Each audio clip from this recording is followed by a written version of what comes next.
Hi friends, welcome to Jeni's paradise. இன்றைக்கி நான் ஒரு மருத்துவ குறிப்போடு வந்திருக்கேன். இது கண்டிப்பாக உங்கள் எல்லாருக்கும் யூஸ்ஃபுல்லாக இருக்கும். நம்ம வீட்டில் பெரியவங்களாக இருந்தாலும் சின்ன குழந்தைங்களாக இருந்தாலும் கண்டிப்பாக இந்த கஷாயத்தை நீங்கள் செஞ்சு கொடுக்கலாம். இது ரொம்ப ரொம்ப நல்லது. 100% இது ரிசல்ட் தரும். ஏன்னா எனக்கு ஒரு நாள் தொண்டை வலி இருமல் இருக்கும் போது இதை நான் போட்டு எங்கள் அம்மா எனக்காக செஞ்சு கொடுத்தாங்க. இது குடித்து மறுநாளே நான் ரொம்ப ரிலாக்ஸ்டாக ஃபீல் பண்ணேன். கண்டிப்பாக இதை நீங்கள் ட்ரை பண்ணுங்கள். வாங்க இப்போ வீடியோக்குள்ளே போகலாம். இதுக்கு தேவையான பொருட்கள் ஒரு 10 மிளகு, ஒரு சின்ன துண்டு இஞ்சி, கொஞ்சம் வெல்லம், ஒரு 5 கிராம் வெல்லம் போதும். இதுக்கு ஒரு 10-15 கற்பூரவள்ளி இலையும் ஒரு கைப்பிடி அளவு துளசி இலையும் எடுத்து வச்சுருக்கேன். இதை நம்ம டைரெக்டாக செடியிலேருந்து பறிக்கிறதுனால அதில் குட்டி குட்டி பூச்சிகள் அதோட முட்டைகள் இருக்க வாய்ப்பு இருக்குது. அதை நம்ம எப்படி சுத்தமாக கழுவி எடுக்கலான்னு சொல்கிறேன். நான் இப்போது ஒரு 100 ml தண்ணியில் கல் உப்பு போட்டுக்குங்க. கல் உப்பு ஒரு 2 டேபிள் ஸ்பூன் போட்டால் போதும். போட்டுட்டு இந்த இலைகளெல்லாம் ஒன்று ஒன்றா எடுத்து பொறுமையாக அலசி எடுத்துக்குங்க. எப்பவுமே இலைகளோட பின்னாடி தான் பூச்சி இருக்கும். ஸோ அதை பார்த்து நல்லா சுத்தமாக கழுவி எடுத்துக்குங்க. பாருங்கள், நானும் கழுவி எடுத்துட்டேன். நம்ம வீட்டில் இருக்க பொருள் வச்சு செய்கிறதுனால கண்டிப்பாக இதில் 100% செலவும் கம்மி, நமக்கு 100% ரிசல்ட்டும் கிடைக்கும்.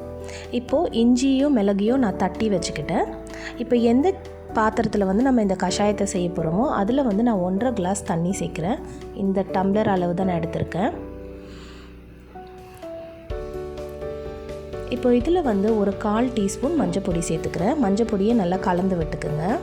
மஞ்சளுக்கு இயற்கையாகவே கிருமிகளை அழிக்கிற தன்மை இருக்கிறதுனால நீங்கள் சமைக்கும் போது கூட மஞ்சள் நிறைய உங்கள் சமையலில் சேர்த்துக்குங்க. இப்போ தட்டி வச்ச இஞ்சியையும் மிளகையும் இந்த மஞ்சள் தண்ணியில் ஆட் பண்ணிக்கிறேன். இதை நல்லா இப்போ கொதிக்க விட போகிறோம்.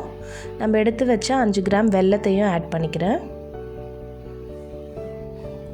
நீங்கள் பெரியவங்களாக இருந்தால் இந்த வெல்லம் கூட ஆட் பண்ண தேவையில்ல. காரமாகவே இந்த கஷாயத்தை நீங்கள் குடிக்கலாம். தொண்டைக்கு ரொம்ப ரொம்ப இதமாக இருக்கும். இப்போது இந்த வெல்லம், மஞ்சள், இஞ்சி, மிளகு இது 4த்தையும் கலந்த தண்ணியை இப்போ கொதிக்க விட போகிறோம். இது நல்லா கொதித்த பிறகு நம்ம கழுவி வச்ச துளசி இலைகளையும் கற்பூரவள்ளி இலைகளையும் இதில் சேர்க்க போகிறோம். இதை சேர்த்துட்டு நம்ம இதை ஒரு 5 நிமிஷம் நல்லா கொதிக்க வைக்கணும். 1.5 டம்ளர் தண்ணி ஊற்றணும் இல்லைங்களா, அது பாதியாக வற்றி வர அளவுக்கு நம்ம இதை கொதிக்க வைக்க போகிறோம். இப்போ பார்த்திங்கன்னா நம்ம கஷாயம் நல்லா வற்றி வந்துருச்சு. அந்த இலைகளும் நல்லா வாடிருச்சு பாருங்கள். இப்போது ஒரு வடிகட்டி வச்சு இந்த கஷாயத்தை ஒரு டம்ளரில் வடிகட்டிப்போம். பாருங்கள், நான் 1.5 டம்ளர் தண்ணி ஊற்றினேன். ஆனால் 1 டம்ளருக்கும் கம்மியாக தான் கஷாயம் கிடச்சிருக்கு. இந்த திக்னஸில் தான் நம்ம இதை குடிக்கணும். கண்டிப்பாக உங்கள் வீட்டில் இந்த கஷாயம் போட்டு குடிச்சு ட்ரை பண்ணி பாருங்கள். இன்கேஸ் நீங்கள் கோவிடில் பாதிக்கப்பட்டு இருந்தாலும் பரவாயில்ல, இதை குடிக்கலாம். ரொம்ப ரொம்ப நல்லது. வாரத்தில் 2 நாள் இதை போட்டு குடிங்க. கண்டிப்பாக உங்களுக்கு தொண்டை வலி, இருமல், சளி தொல்லை இதெல்லாம் டக்குன்னு இது சரியாக்கிடும்.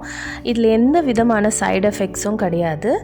கண்டிப்பாக இந்த கஷாயத்தை வீட்டில் ட்ரை பண்ணி பார்த்துட்டு கமெண்ட் பாக்ஸில் கமெண்ட் பண்ணுங்கள். இதே மாதிரி நான் வேறு மருத்துவ குறிப்போடு கண்டிப்பாக உங்களை சந்திக்கிறேன். லைக் பண்ணுங்கள், ஷேர் பண்ணுங்கள், சப்ஸ்கிரைப் பண்ணுங்கள். பாய்.